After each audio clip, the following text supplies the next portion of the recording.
Hello all, in this video we will start looking at constraint optimization problems and we'll look at the projection operation in some detail. So let us consider constraint optimization problems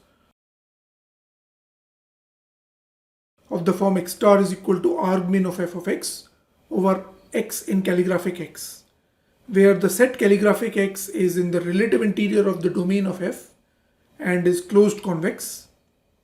As earlier, we will continue with our assumptions that a1 that the function is convex, a2 that the function is L smooth. Additionally, we will keep the problem parameter b, which was the initial distance from the optimum, x1 minus x star norm square. As earlier, we have that f is proper closed.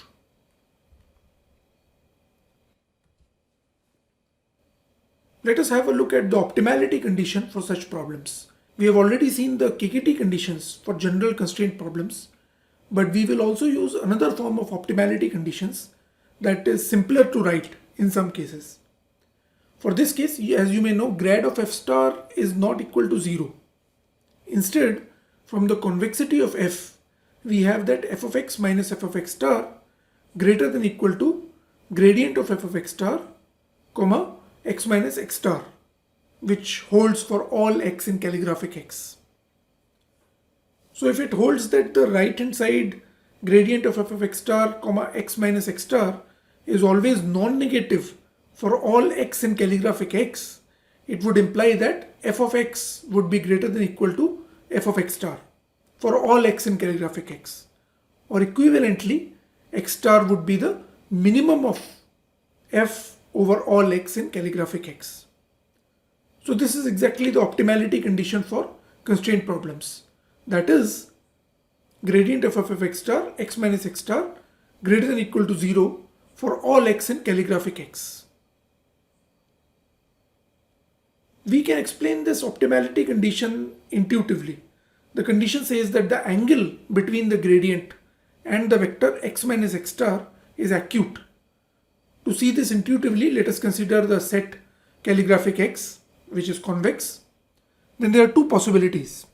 Either x star is in the interior of calligraphic x, in which case the gradient of f of x star is equal to 0, so the optimality condition obviously holds. Otherwise, x star would be at the boundary of calligraphic x.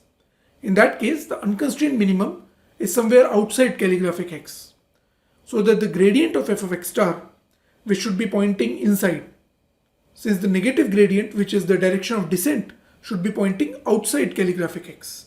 The inequality is saying that the gradient makes acute angle with all the vectors originating at x star and ending up inside calligraphic x. This kind of problems are clearly harder than unconstrained ones.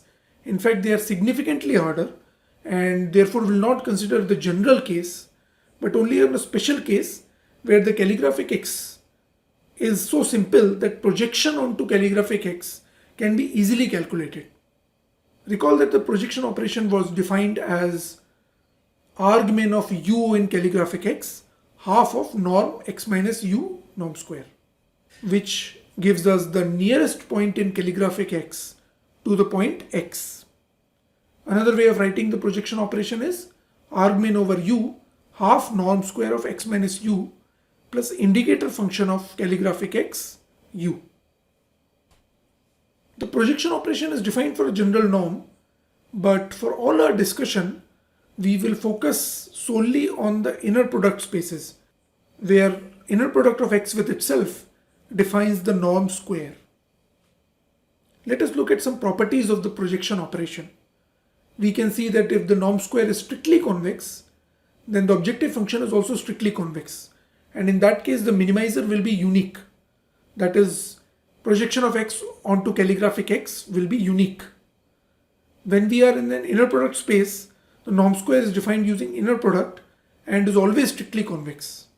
So projection is unique in inner product spaces. It may not be unique in general, for example, in the L1 norm spaces.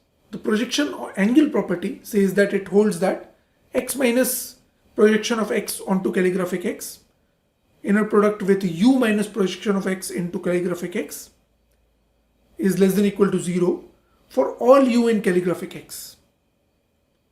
This is an interesting property which can be illustrated in R2 as follows. It is saying that the angle between x minus pxx and u minus pxx is obtuse, which you can see would be the case since calligraphic X is convex. Let us establish the angle property. So the proof is as follows. Let us consider the problem px of x equal to argmin of u in calligraphic X half norm square of x minus u, which can be written as argmin over u half of x minus u norm square plus indicator function of calligraphic X.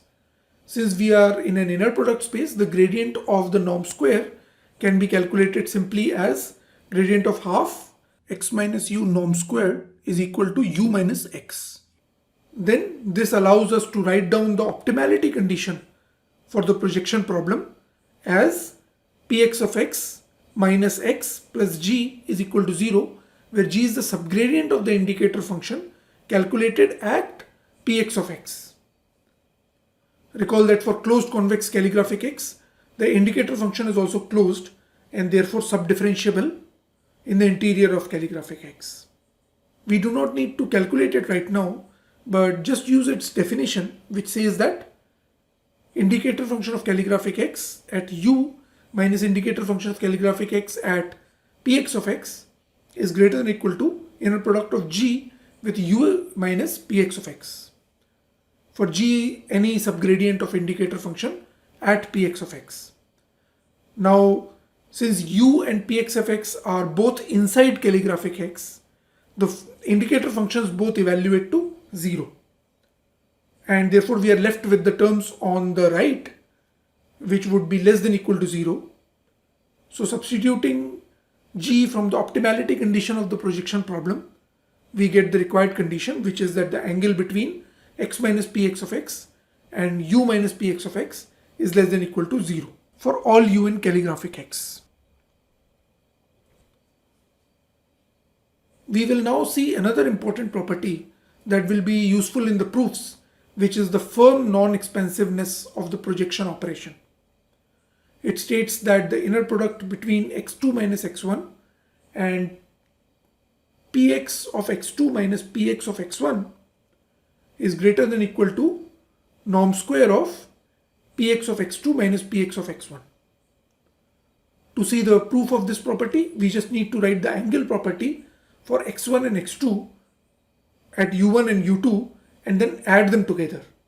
So this gives us inner product of x1 minus px of x1, u1 minus px of x1 plus inner product of x2 minus px of x2, u2 minus px of x2 is less than or equal to 0 for all u1, u2 in calligraphic X, and therefore we can always choose u1, u2 as u1 equal to px of x2 and u2 equal to px of x1, so that some of the terms in this summation will cancel and we will get the required inequality.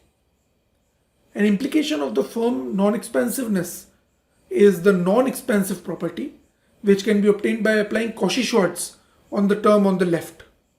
So we will have that inner product of x2 minus x1 with px of x2 minus px of x1 less than or equal to norm of x2 minus x1 times norm of px of x2 minus px of x1. Recall that we are in an inner product space, and in these spaces the norms are all self-dual. Therefore we can use the standard version of Cauchy-Schwarz inequality. Now we assume that px of x1 is not the same as px of x2. The terms can be cancelled on both sides. Then we get that norm of px of x1 minus px of x2 is less than or equal to norm of x1 minus x2. This property is saying that on applying the projection, the distance between 2 points cannot increase. Let us look at some examples of the projection operation. For all of these, we will consider L2 norm only. So all norms henceforth are all L2 norms. Suppose that calligraphic X is equal to Rn plus, which is a non-negative orthant. Let's calculate projection onto calligraphic X. The problem is given by minimum over u greater than or equal to 0 norm square of x minus u, which can be written as sum over I min over ui greater than or equal to 0 xi minus ui square.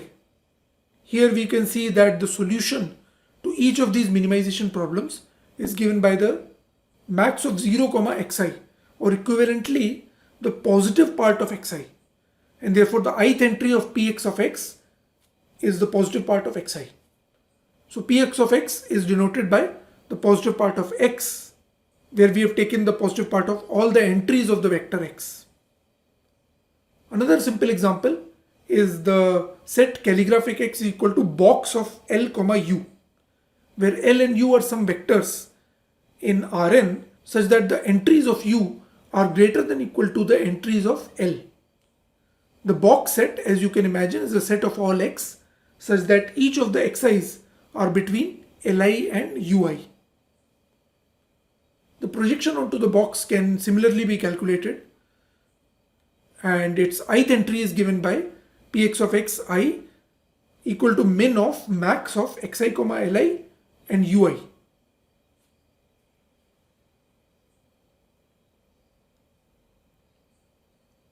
Let us look at the projection onto the L2 norm ball. So the problem here is x minus u norm square subject to norm of u less than or equal to 1. This is a problem I am sure you must have seen before, and it can be easily solved using KKT conditions, since it is a convex problem for which strong duality holds. Intuitively, if x is such that its norm is less than or equal to 1, then it is already inside the norm ball. So projection of x onto calligraphic x is x itself. On the other hand, if x is outside the norm ball, we can scale it down till it comes inside the norm ball. You can imagine the process in R2. So we will get px of x equal to alpha times x, where alpha is some scalar. Clearly px of x will be on the boundary of this norm ball. So norm of px of x will be equal to 1, implying that alpha is equal to 1 over norm of x, and px of x is equal to x divided by norm of x. Combining the two cases, we get px of x equal to x divided by max of norm of x comma 1. More generally, if you have calligraphic b equal to norm of x minus c less than or equal to r, then the projection is given by c plus r divided by max of norm of x minus c comma r times the vector x minus c. Let us look at another example, that of the projection onto the half space given by set of all x such that A transpose x is less than or equal to b. In such cases, it becomes crucial to use the duality theory. If we write the projection problem as an optimization problem, then we have that min over u half norm square of x minus u subject to A transpose u minus b less than or equal to 0. Now associate Lagrange multiplier lambda with the constraint so as to get half of u minus x norm square plus lambda times A transpose u minus b. And then we can write down all the KKT conditions as minus u star plus x minus lambda star A equal to 0. Lambda star of A transpose u star minus b equal to 0. Lambda star is greater than or equal to 0, and A transpose u star is less than or equal to b. So it remains to solve these KKT conditions. Carrying them forward, there are two possibilities. Either lambda star is equal to 0. This would happen when x is already inside the half space. So A transpose x is less than or equal to b, which case we would simply have u star is equal to x. In the other case, A transpose x minus b is greater than lambda, and then lambda star would be greater than 0. So that the projected point lies on the boundary. That is, A transpose u star minus b is equal to 0. This is also evident from the complementary slackness condition. Then we can multiply the stationarity condition with A transpose and substitute A transpose u star equal to b so as to get lambda star equal to A transpose x minus b divided by norm square of A. So either lambda star is 0 or it takes this value, which must be positive, implying that A transpose x minus b is greater than 0. So combining these two cases, we see that lambda star is equal to positive part of A transpose X minus B divided by norm square of A. So the projection of X onto calligraphic set X is given by X minus positive part of A transpose X minus B divided by norm square of A times the vector A. Let us take a look at a slightly more complicated example. The projection may not always be available in closed form, but sometimes we may have to use bisection over a single variable to solve it. Consider a set calligraphic X is equal to X in the box L, U and satisfying A transpose X equal to B. This is essentially an intersection of a box and a hyperplane. So let calligraphic B denote the box L, U. Then the problem can be written as projection is equal to argmin of U in calligraphic B half X minus U norm square A transpose U is equal to B. So we have written it in such a way that the box constraint is made implicit and the hyperplane constraint is written down explicitly. The reason we have done that is to ensure that we have a single constraint and so a one-dimensional dual problem which can be solved easily. Associating Lagrange multiplier nu with the hyperplane constraint, the Lagrangian becomes L of U comma nu is equal to half norm square of X minus U plus nu times A transpose U minus B. Now we need to minimize it with respect to U over the box constraint. We have already seen how to minimize the quadratic over a box constraint. As earlier we find the unconstrained minimum, which would be X minus nu times A, and then project it onto the box so that the constraint optimal is given by argmin of U in calligraphic B L of U comma nu is equal to projection onto the calligraphic B X minus nu times A. So if we let U star nu star be the primal dual optimal pair, clearly U star is feasible.